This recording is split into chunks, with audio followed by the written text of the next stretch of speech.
In the middle of America, far from the glossy cities and bright marquees, there was a neighbourhood where time moved differently. The mornings came slow, wrapped in a kind of heavy grey light that clung to the rooftops. Most of the houses sat tired on their foundations, old wooden frames with paint blistered by summers that were too hot and winters that were far too long. On the corner, kids played in the street with dented cans and flat footballs. Across the way, women in worn coats leaned on railings, talking in low voices, watching the world roll by. Men headed to factory shifts before dawn, lunch pails in hand, feet dragging like their dreams were too heavy to carry. Poverty wasn't a concept here. It was the texture of everyday life. The cracked sidewalks, the busted porch steps, the smell of cheap coal drifting from chimneys. In winter, people survived because they were used to surviving. They joked, they fought, they hustled, they endured. And in one particular house, a big two-story place with too many people living inside and too many secrets hiding behind closed doors, a young boy watched everything. He watched the arguments, the deals, the rough laughter, the pain people tried to hide. He listened to voices sharpened by alcohol and softened by exhaustion. He absorbed the chaos like oxygen. He didn't know it yet, but those crooked hallways and long nights were shaping him, teaching him how to read people, teaching him that truth is often ugly, but also strangely funny. And from that strange mixture, violence, love, confusion, humour, a storyteller was being born. His name was Richard Pryor, Peoria, Illinois. In the 1940s isn't the clean, polite Midwest people like to picture. It's a river town with grit under its fingernails. The morning air hangs thick with the smell of the Illinois River, a mix of damp mud and something industrial. Drifting from the caterpillar plants, factory smoke crawls into the sky, turning the clouds a permanent shade of tired grey. On the south side of town, the streets crack like old skin. Houses lean slightly, as if gravity has finally worn them down. Kids with patched up clothes run barefoot across dusty yards, kicking cans, chasing one another between porches that sag under their own weight. Men tramp to early shifts while it's still dark, boots scuffing the pavement, shoulders already low with the weight of a day that hasn't even started. This is not a neighbourhood where life is gentle. It's a place where everyone learns to be tough, because softness doesn't survive long here. And in the middle of this rough grid of streets sits one particular house, large, weathered, and louder inside than out. The paint is peeling in long flakes. The screen door slaps against its frame every time someone comes or goes. Inside, the air carries a thick mixture of perfume, cigarette smoke, hair oil, and frying grease from breakfast starting too early and ending too late. This house is a brothel, run with absolute authority by one woman, Marie Carter, Richard's grandmother. She moves through her world with the confidence of someone who refuses to be broken. She doesn't raise her voice. She doesn't have to. Her presence fills every room before she even steps into it. She is sharp, fearless, and utterly uninterested in anyone's excuses. Richard watches her constantly. He's a thin, alert boy with wide eyes that take in more than anyone realizes. He stands in doorways, keeps to the edges, listens to conversations he's not supposed to hear. He studies people the way other kids study comic books. He watches the women get ready for the night. Lipstick applied in small cracked mirrors, dresses smoothed over hips, laughter that sounds bright but not always joyful. He watches the men who drift through the back door with their hats tipped low, voices hushed, money folded into palms. The house breathes with tension, humour, desperation, and strange moments of tenderness. Music blares, someone laughs too loudly, someone else cries quietly, and through all of it, Richard absorbs the rhythm of grown-up chaos long before he understands it. His father appears now and then, quick-tempered, swaggering, hands always moving, like they're looking for something to hold or something to strike. He brings a storm with him, even when he's smiling. His mother comes and goes too, until eventually she doesn't. Richard doesn't ask why. In this house, goodbyes often happen without words. Poverty isn't a tragedy here, it's the backdrop. Clothes dry on lines stretched between leaning fences. People share what they can. Meals, cigarettes, gossip, debts. Kids sleep 3 to a bed. Adults stay awake long after midnight, because the world inside their heads refuses to quiet. And Richard stands in the middle of it all, a boy surrounded by danger, humour, beauty and confusion, watching, memorising, learning. Every argument teaches him timing, every lie teaches him truth, every burst of laughter teaches him where pain hides. He doesn't know it yet, but this world, this rough, loud, unfiltered place, is giving him the raw material he will one day shape into something extraordinary. In Peoria, in this big tired house that never really sleeps, a storyteller is forming right in front of us. Outside the brothel, the world of Peoria doesn't get gentler. It just gets wider. The sidewalks are uneven, and the air carries a faint metallic taste from factory dust. But for a boy like Richard, the streets are a stage before he even knows it. He walks to school each morning past storefronts with flickering neon signs, past barber shops where men argue about baseball, past diners where the smell of burnt coffee leaks into the street. The world is noisy, unpredictable, alive, and Richard feels all of it. Every sound presses into him. The squeal of bus brakes, the clatter of glass bottles from the corner shop, the laughter of older boys who don't care who hears them. In school, he's restless. His desk feels too small, the walls too close. Teachers try to settle him, but his mind runs faster than their lessons. He cracks jokes under his breath, mimics the teachers' voices, acts out scenes from home that the other kids don't fully understand, but still find hilarious. He makes friends easily, but trouble finds him just as easily.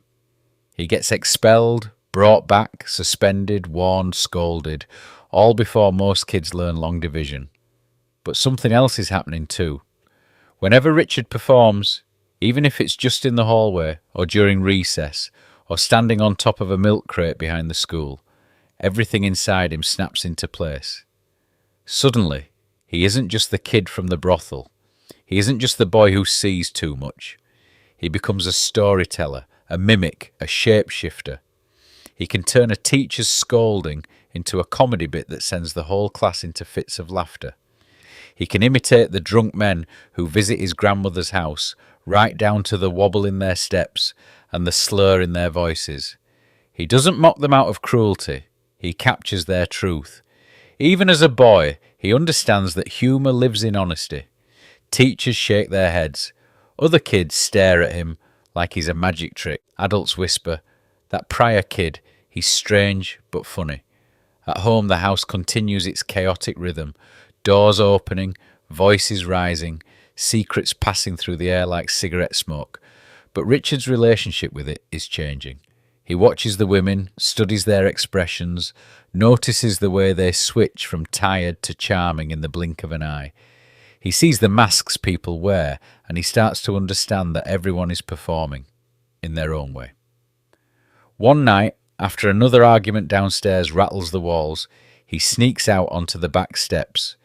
The air is cool, carrying the smell of the river. He sits there, knees pulled to his chest, replaying the voices he heard earlier, their anger, their fear, their strange, nervous laughter, and he mimics them, not to mock them, but to understand them. In the dim moonlight, the boy performs for an audience of none, instinctively shaping pain into humour. He has no coach, no mentor, no one telling him he's talented, but the talent is there, bright as a flare in the dark. By his early teens, he's performing in school plays. The stage lights feel hot on his face, and the wooden boards beneath his feet feel solid, more solid than anything at home. The audience laughs loudly at lines that weren't even written to be funny. Richard tweaks every scene, reshapes every character. He can't help it.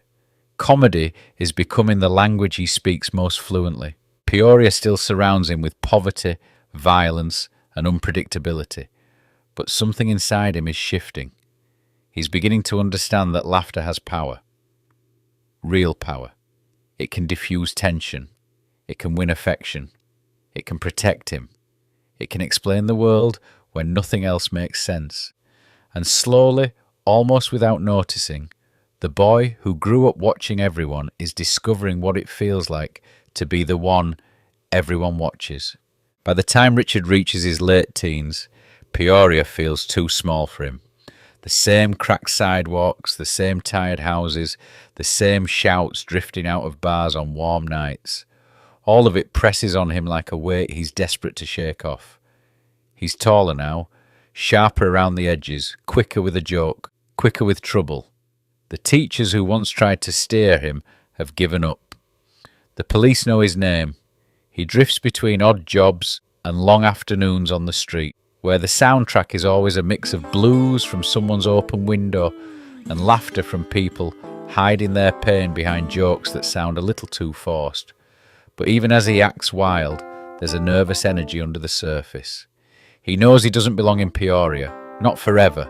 He just doesn't know where he does belong. He signs up for the army expecting discipline, a clean slate, maybe even purpose.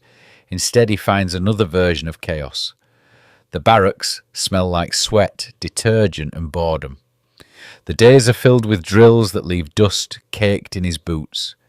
The nights echo with voices, young men bragging, arguing, missing home, but the army doesn't straighten him out. It exposes him. His humour, once a shield, becomes a spark for conflict. He cracks jokes at the wrong time, mimics the wrong person. And beneath the surface, the country is racially divided in ways he has never seen so clearly. He feels the tension every time a superior looks at him too long, every time someone tests him, every time he's expected to stay quiet when something inside him refuses. The breaking point comes fast, a fight, an accusation, a moment of anger that spirals. Before long, the army decides it's better to let him go than keep him. Richard returns to Peoria, not with pride, but with a sense that the world is pushing him somewhere. Back home, he's restless.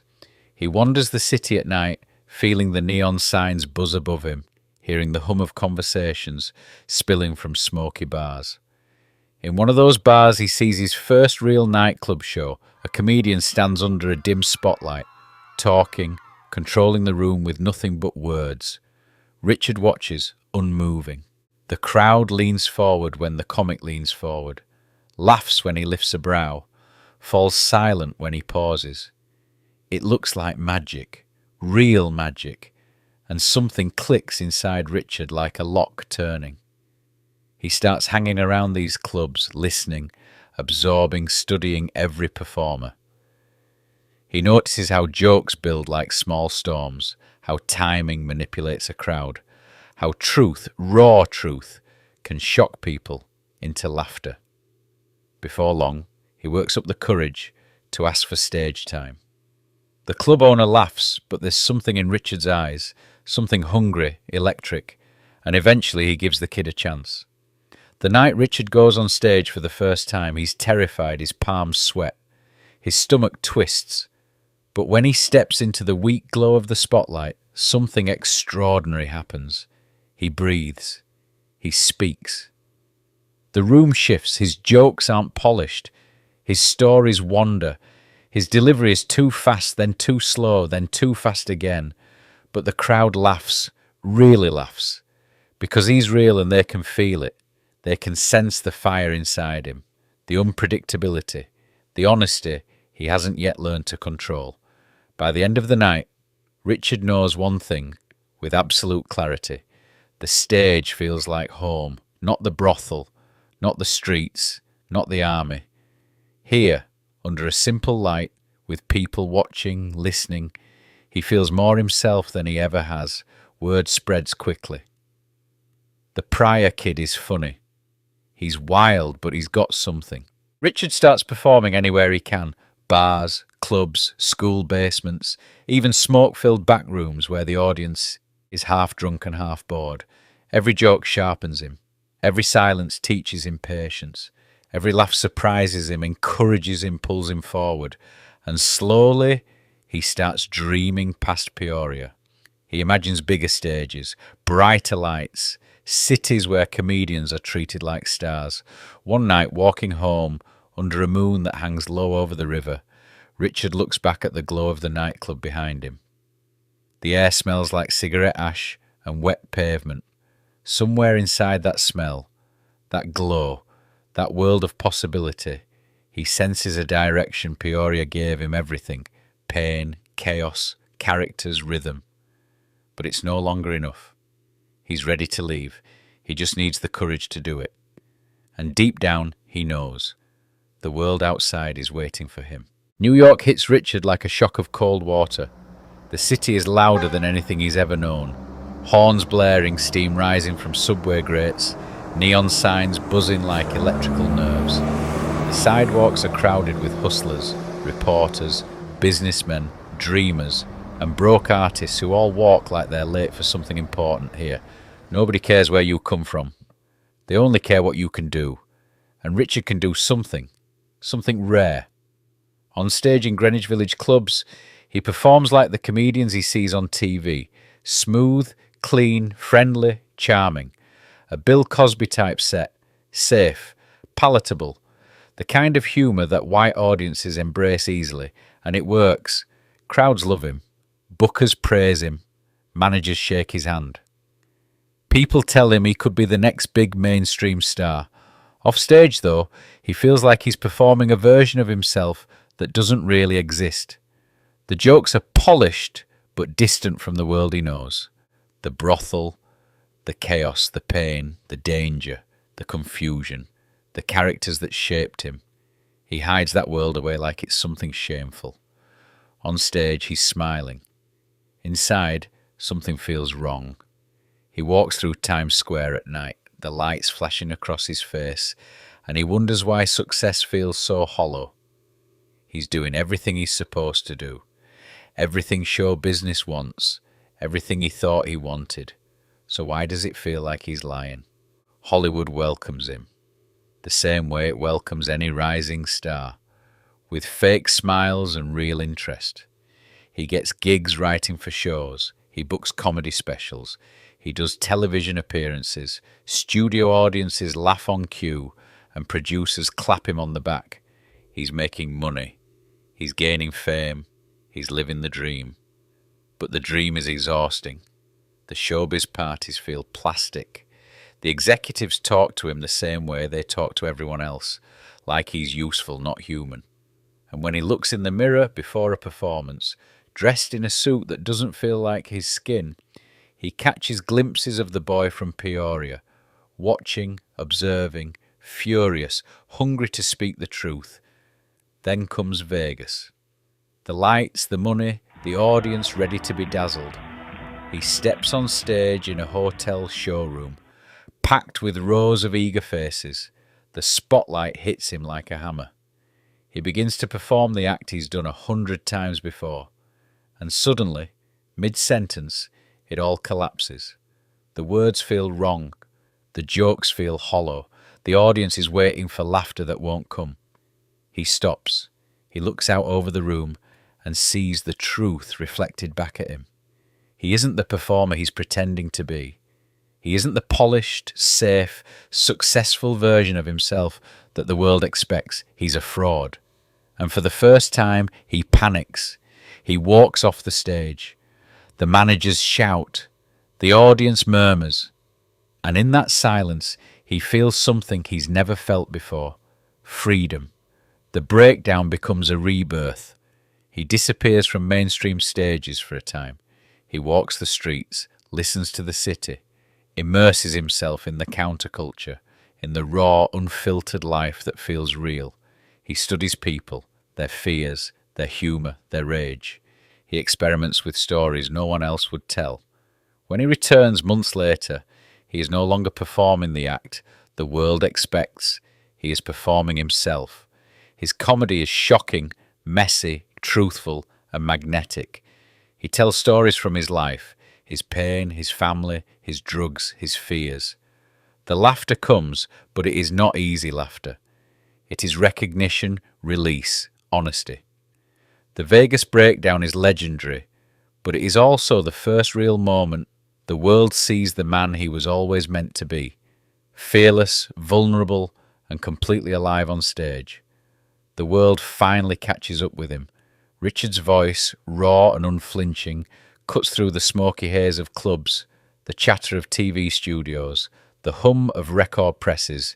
His comedy albums sell by the thousands. The titles alone make people flinch before they even listen.